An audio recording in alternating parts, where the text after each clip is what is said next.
بسم اللہ الرحمن الرحیم رب زدنی علما۔ اب ہم آپ کو مسجد حرام کی تعمیر کے مختلف ادوار کے بارے میں بتاتے ہیں۔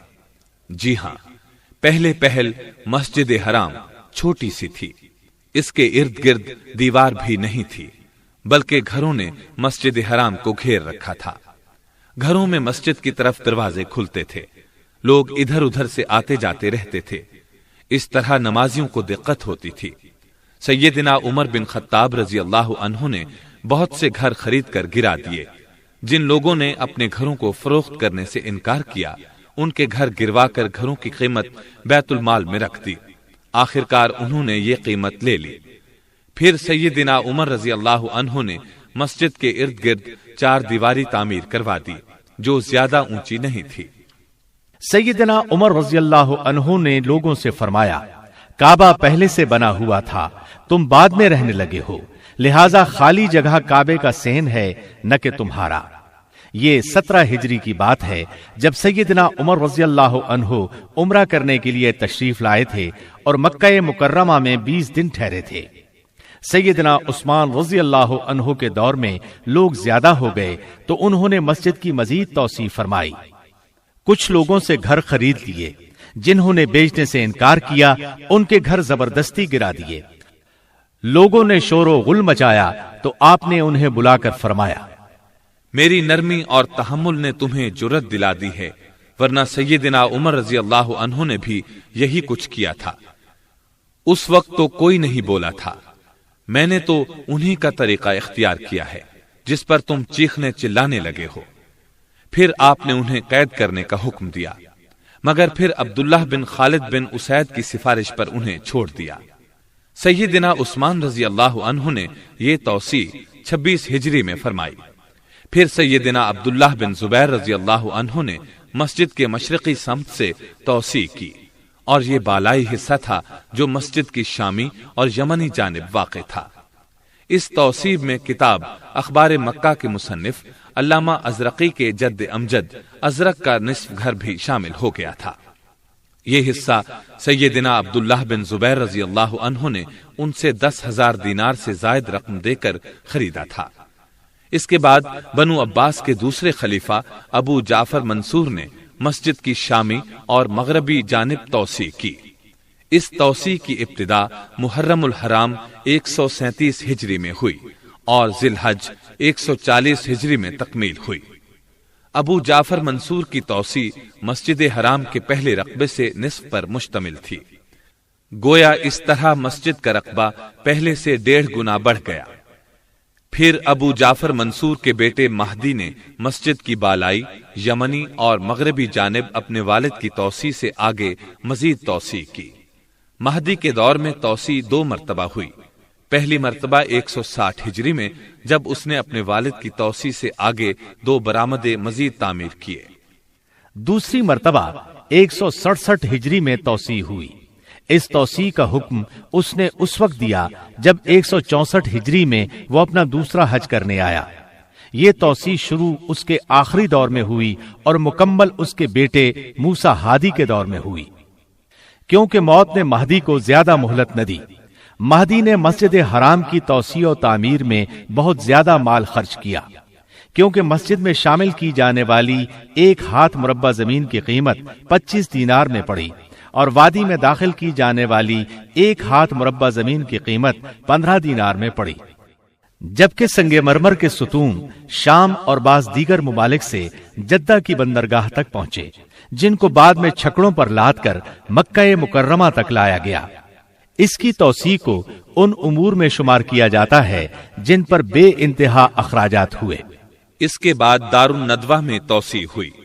اس کے منتظم نے خلیفہ معتضد عباسی کے وزیر عبید اللہ بن سلیمان بن وہب کو رغبت دلائی کہ باقی ماندہ دارالندوہ کو مسجد میں شامل کیا جائے، اس سے نیک نامی ہوگی، کیونکہ مہدی کے بعد کسی خلیفہ نے مسجد حرام میں کوئی کام نہیں کرایا۔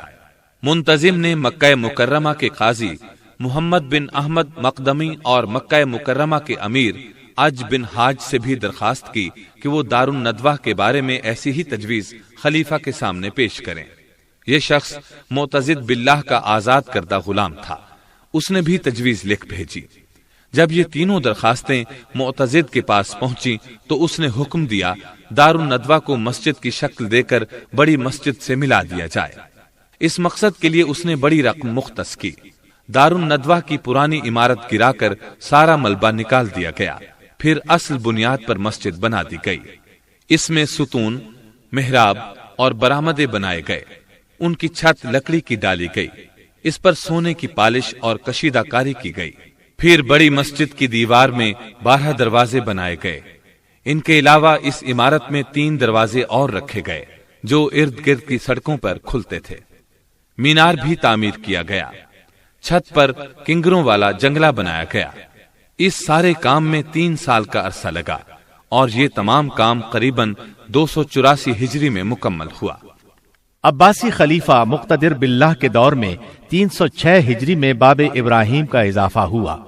یہ دروازہ مسجد کی مغربی جانب تھا۔ یہ دراصل ایک کھلا صحن تھا جو باب الخیاطین اور باب بنی جمح کے درمیان واقع تھا۔ اس کو مسجد حرام میں شامل کر دیا گیا اور دونوں دروازوں کی جگہ ایک بڑا دروازہ بنا دیا گیا جس کو باب ابراہیم کہا جانے لگا۔ عباسی خلفاء نے اس کے بعد مسجد حرام کی تعمیر و توسیع کا تو کوئی کام نہیں کیا، البتہ مرمت اور اصلاح کا کام سلطان سلیم کے دور 979 ہجری تک جاری رہا۔ مصر کے بادشاہ برقوق کے دور 802 ہجری میں مسجد حرام میں آگ لگ گئی۔ سلطان برقوق نے عمارت دوبارہ تعمیر کرائی، اس پر پہلے کی طرح ساگوان کی لکڑی کی چھت ڈلوائی، پھر کئی بار اس کی مرمت بھی کرائی گئی، لیکن آہستہ آہستہ اس میں کمزوری آتی گئی اور اس میں ٹوٹ پھوٹ کا عمل ہوتا رہا۔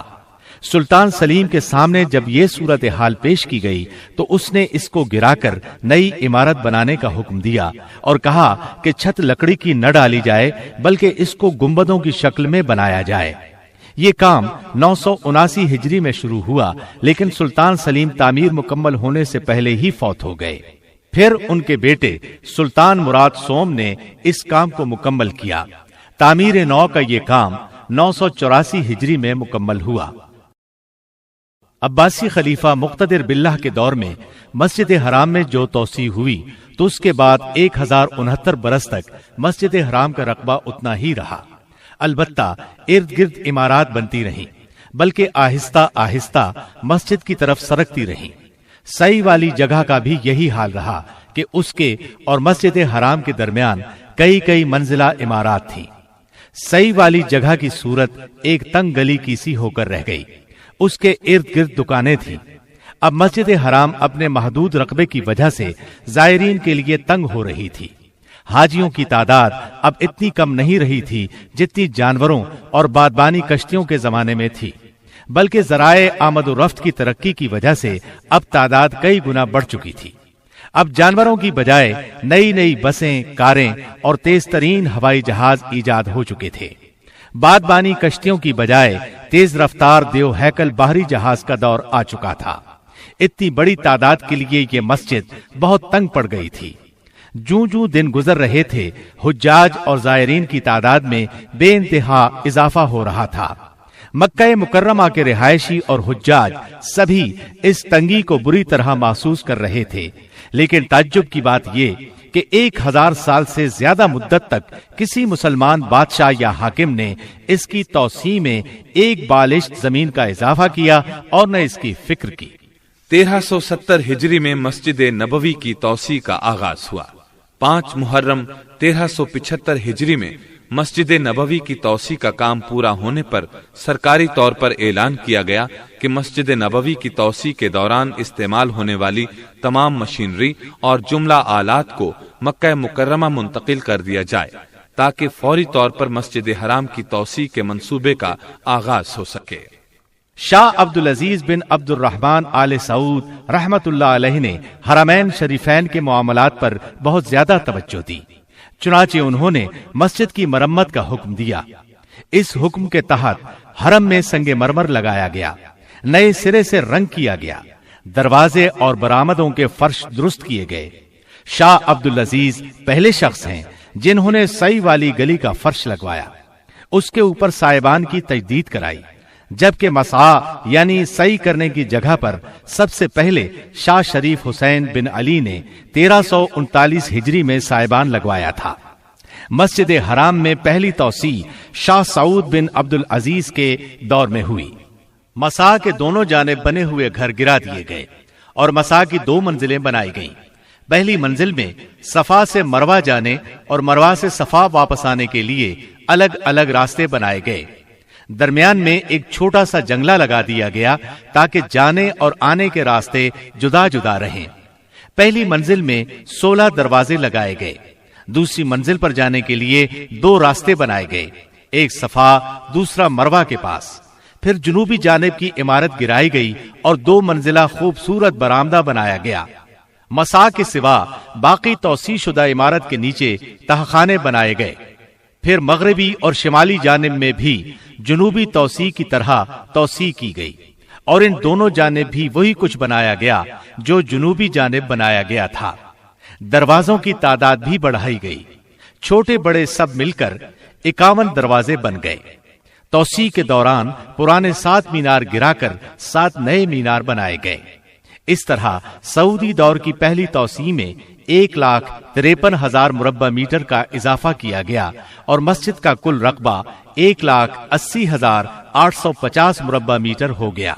گویا اس توسیع کے بعد مسجد حرام کا رقبہ 6 گنا بڑھ گیا، جبکہ اس توسیع سے پہلے مسجد کا کل رقبہ صرف 27,850 مربع میٹر تھا۔ مزید یہ کہ توسیع والی عمارت انتہائی مضبوط اور خوبصورت ہے۔ دیواروں پر سنگ مرمر اور چھتوں اور ڈاٹوں میں عمارتی پتھر جڑا گیا ہے تاکہ مسجد حرام فن تعمیر کا شاہکار بن جائے۔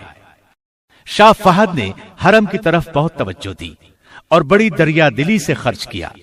ان کے منصوبے کے 2 پہلو ہیں، نمبر 1 زیبائش و آرائش، نمبر 2 مسجد حرام کے رقبے میں اضافہ۔